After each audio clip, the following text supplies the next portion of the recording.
People often ask me, why do you keep chasing those off the beaten path places? My answer is always the same, because that's where I find answers to the questions I carry. This time, I came to Taiyuan, to the Jinci temple and Tianlongshan Grottoes. Not for Instagram check-ins, but to confront a question. How do we pursue our inner peace and embrace the philosophy of mountains and waters in this relentless, high-speed world?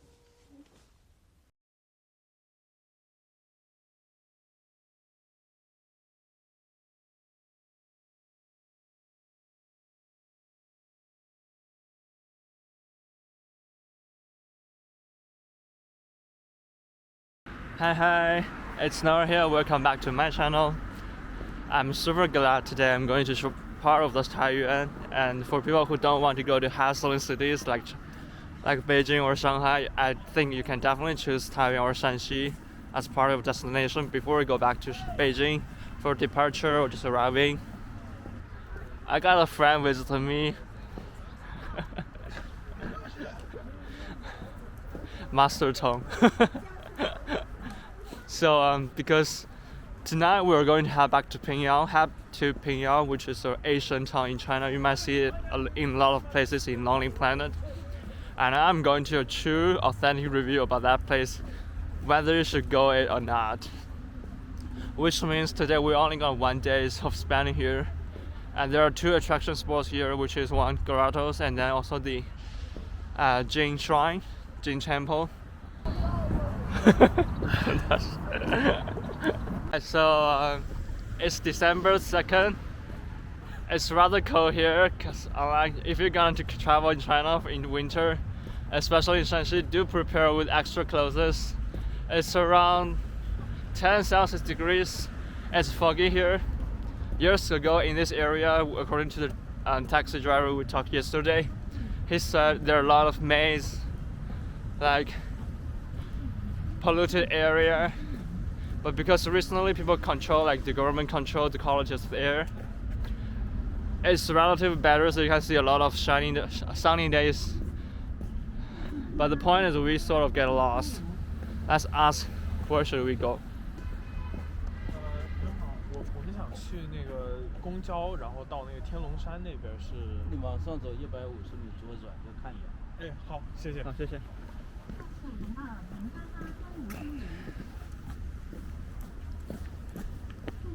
And also the way we choose to go hiking the mountain is because hope the misty weather can give us another aura of mysterious while seeing those grottos and statues carving the mountains.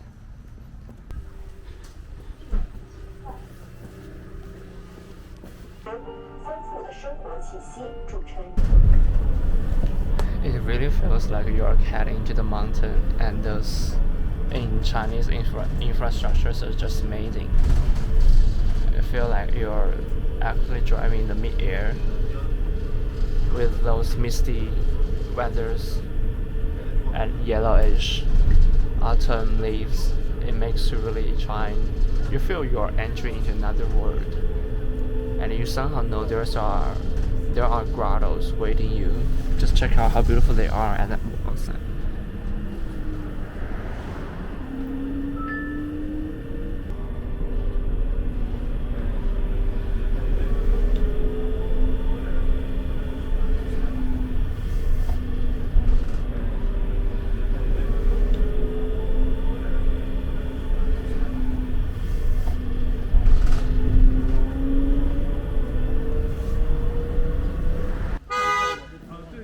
Just arrived at the entrance gate. We got a new friend join us. 但是我前几天撞到那个大桶的城墙上面了。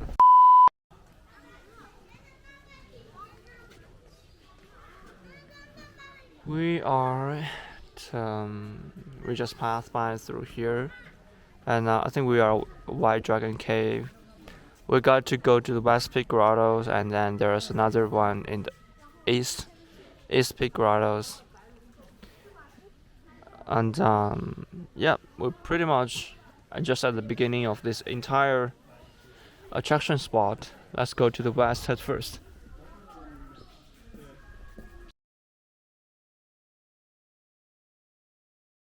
There are a total of 16 grottos were excavated in this site, and the earliest one dated back to 550 AC.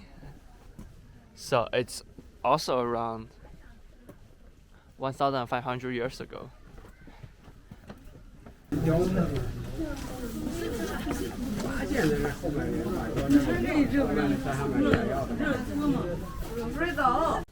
You can still recognize the traces of the chisels, like these long traces. And it really brings you back to 1,500 years ago about how people were actually carving the stones. And those are round chisels.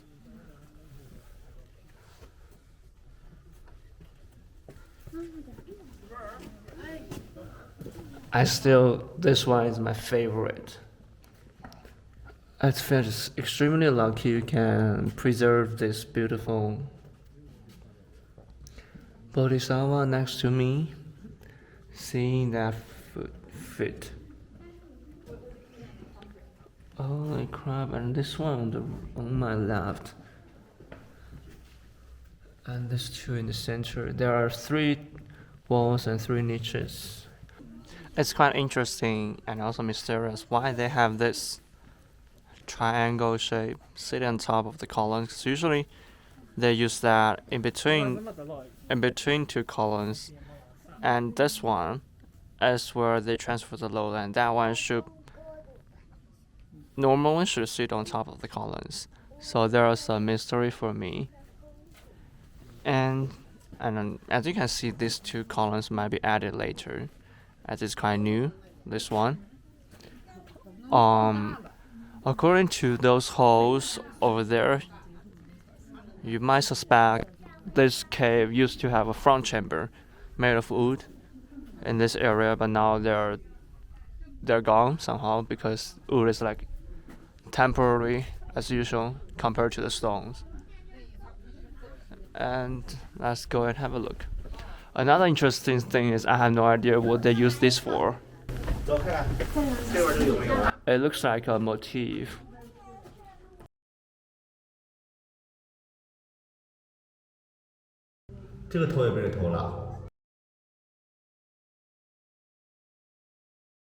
Yeah, there's a red line. It reminds me of the cave in Mogao Cave. It's pyramidal shape. However, it has a sunken platform in the center with some tiny sculptures.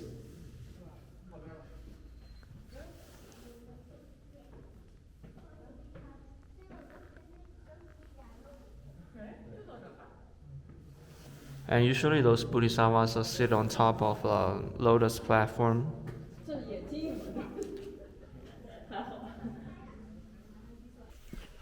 Usually you see a lot of patterns of lotus, no matter it's in Mogao Cave, Wingang Grottoes, or here, because lotus in Buddhism represent, it's a symbol to say you're entering into heaven. It's ritualized pattern, ritualized flower. So you can see there are a lot of lotus. This one, and especially in the ceiling, different kind of lotus patterns or on the floor. Going through all those grottos makes you feel just travel for 1,000 years ago, and to see how people ritualize their activities. Those grottos, sadly, there are a lot of sculptures being stolen or being destroyed. Perhaps people are try to personalize the head of those Buddhas, and then they get the Buddhas out. On the other hand, it also gives the grotto a sense of abstraction, which it's even make it more beautiful.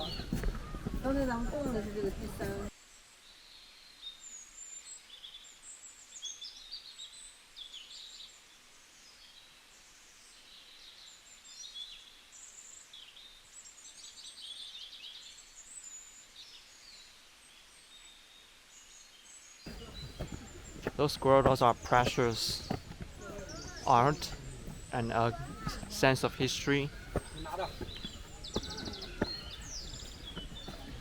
Just imagine 1,500 years ago, how people actually just use the chisels to carve out the space and to achieve such an exquisite and delicate piece of art in this remote mountain summit area. And 1,500 years pass by, it becomes a tourist attraction for us to visit. So sometimes I wonder what would it to be like after another 1,500 years ago. So sometimes I feel the history is continuous. We're still inheriting the heritage from a long time ago.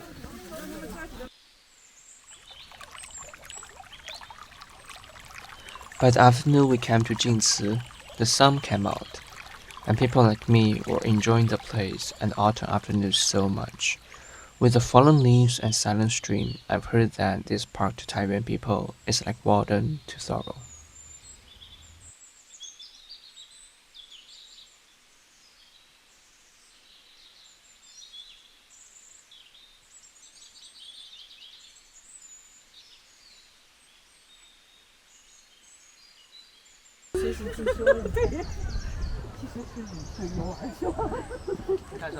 开始了。让我想你先嘟嘟嘟嘟嘟。我们到这里。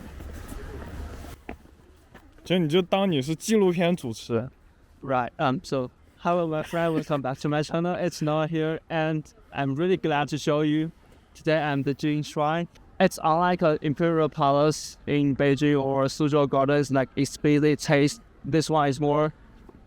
It's sitting between, and the building behind me is the main building, and it was built in Song Dynasty. The famous feature of that is because it gets a sense of gentle curvature in the center. See?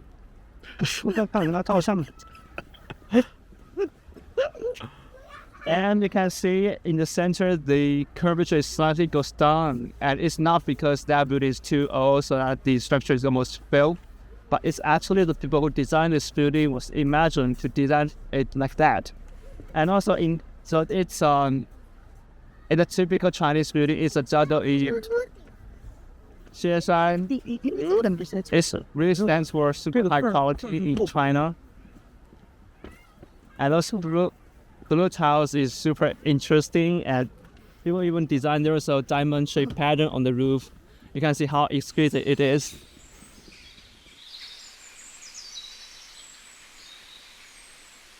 Actually, we're at the end of this access, and we can get a grand view of this garden. And the garden of this one is also famous for its large vegetation, and there are a lot of trees already 1,000, 2,000, hundreds of years ago.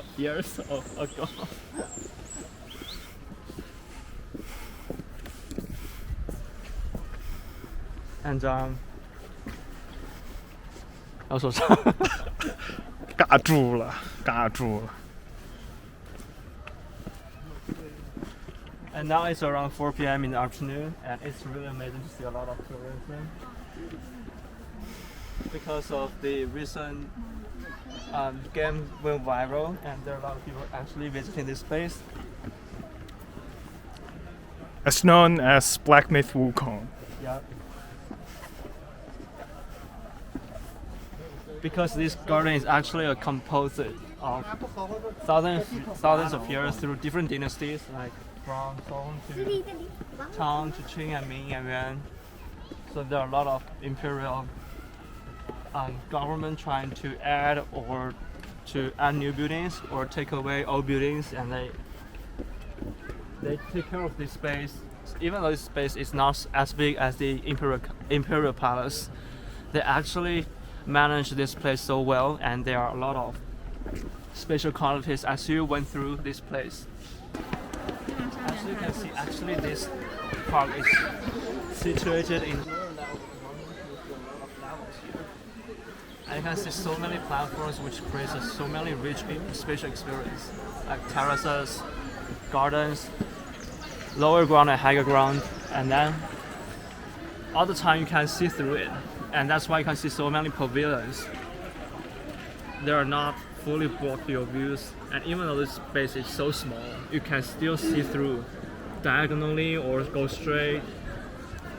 And I think that's the point when they're designing or when they are modifying, refining these gardens and managing these gardens. That's one of the principles they have in mind.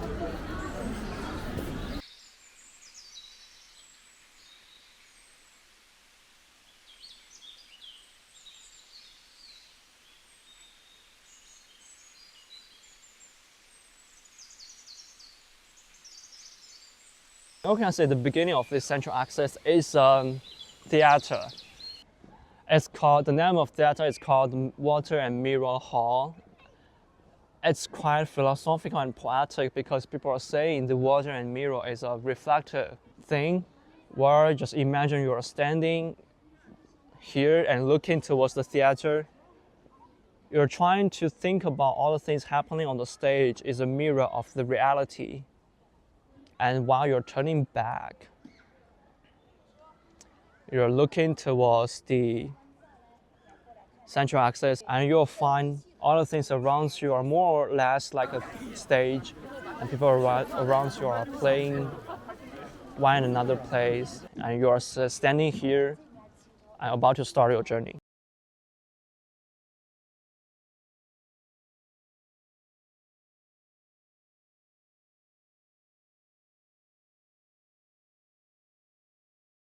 Another hidden clue for you to discover in this park is there are a lot of waters.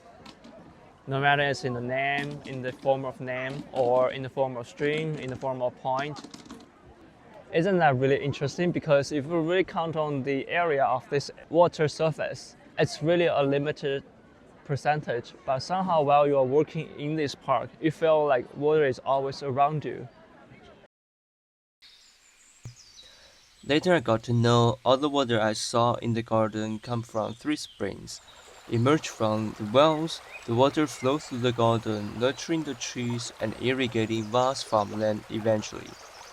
This water helped local people withstand every farming season, and they regard these wells and their water as the spirit of the place. The name of this spring is called Shanxi in Chinese. I think the name comes from a Taoism book called Dao De Jing, and it's meant to refer to the water, as water is always formless and altruistic.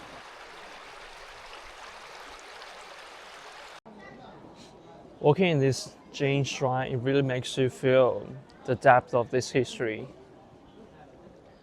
And also we were talking about the differentiation between the Chinese architecture and also the Western architecture. Like we compared to like Acropolis, Pantheon, and this one, we feel it's more likely like the attitude like Chinese people treat the architecture and nature are totally different from the Western world. Like they're really trying to incorporate the plants, the vegetation into the compound.